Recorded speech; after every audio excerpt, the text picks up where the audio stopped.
to Red Ice Creations Radio. My name is Henrik Palmgren. This is Internet Talk Radio coming to you from Sweden, Scandinavia. You can find us online at redicecreations.com. That's REDICE creations.com. Today we have Ian R. Crane with us. He was one of the speakers at the Beyond Knowledge conference in Liverpool. And we did not have time to have Ian on the show before the conference took place. I saw segments of his talk at the conference and really wanted to have him on the program since then.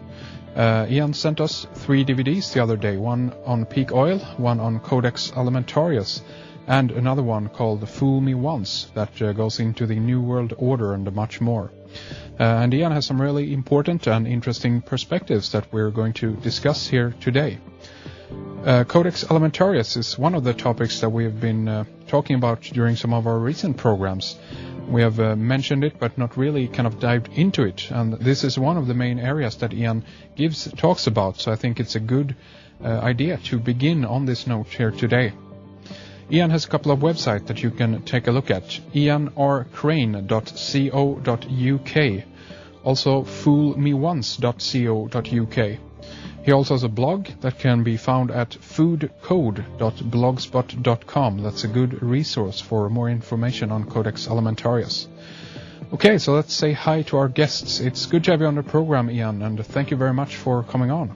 Hi, Henrik. Thanks for the invitation. Much appreciated. Yeah, it's very, very good to have you here, and I watch your 3 DVDs basically in a row, and there's much information to dive into today, of course, but I'd like to ask you at the beginning here how long you've been doing talks and researching the topics like the New World Order and even Codex Alimentarius.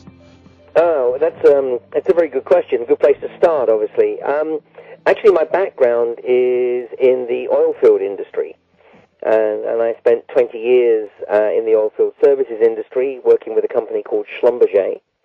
And during the time that I was with Schlumberger, I had the opportunity to live and work in the UK, obviously, in mainland Europe, in the Middle East, and in North America, and certainly to travel extensively outside those areas. And perhaps just to sort of give a little bit of background as to how I got into this subject, I actually have to go back to 1991, when I was based in the Middle East, and I was one of the first people to go into Kuwait at the end of the first Gulf War. And I was traveling around southern Kuwait with one of my colleagues and, with a guy from the American military. And we were taking a look at the logistics that were going to be involved in doing the firefighting exercise. Well, as we were touring around the southern Kuwait oil fields, it really became quite apparent to me that the official version of events was not actually supported by the physical evidence, i.e. what I was witnessing firsthand. And to put it in a nutshell, what occurred to me was that the oil fires in Kuwait at the end of the Gulf War were not actually set alight by the retreating Iraqi troops. They were set alight by the American Special Forces. And this obviously was totally contrary to what everybody in the world was being told. Yeah. And it was actually my first experience at the ripe old age of 34. It was my very first experience of, if you like, something hitting me between the eyes and telling me that, the official version of events might not always be the truth. Yeah. And it took me a number of years before I sort of integrated that, and I started to do a lot of research into history, reading a lot of alternative history, and obviously completely revisiting my worldview. Well, I finally left the oil industry in 1998, and really started to do a lot of research into mythology, into cosmology, and into the deep geopolitics, and with a particular interest in the occult agendas that are contained within the geopolitical agenda, within the more overt political agendas. And then, not to put too fine a point on it, when 9/11 went down, I must say it took a few months before I was completely convinced. But eventually, I knew beyond any reasonable doubt, and based on analysis of the physical evidence, that what occurred on 9/11 was certainly not what was being presented as the official version of events. Mm-hmm. And so that was really the trigger for me. And so since then, I've been effectively a full-time researcher into deep geopolitics. And I've been giving presentations on a whole range of subjects based around my research for the last 4 years now. Excellent. Yeah, you're very eclectic, as it were, and I like that a lot about you, that you kind of focus on many different areas. And I want to go back. We don't have to spend that much time on this, at least here at the beginning, because we do want to get into the Codex aspect. But going back to the first Gulf War, how did you find out that it actually was the U.S. side that set these oil field fires? Well, what was the physical evidence? The physical evidence was actually the dead Iraqis that were around many of the wellheads.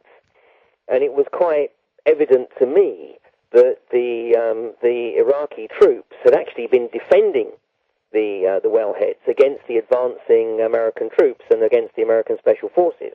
And, as if to endorse my view, a few days later, I was actually, it was about 2 weeks later, when I was back up in Iraq, in Kuwait rather, and I was sitting having dinner. And this, 400-pound gorilla in American battle fatigues walked over to the table where I was eating. And he said, "Are you Ian Crane?" And before I could answer, he just said, "I've been hearing that you've been casting some aspersion as to who set them wells alight." And again, before I could answer, he just said, "That's the kind of thinking that can get you into a whole world of trouble, boy." Oops. And I remember that so clearly. It was sort of indelibly printed on my brain. Yeah. The reference to me as the boy, and he was probably about 2 or 3 years younger than me. But then he just turned to walk away, and then as he walked away, he turned back to me and he just said, "What the fuck's the matter, Ian? Aren't we paying you enough?"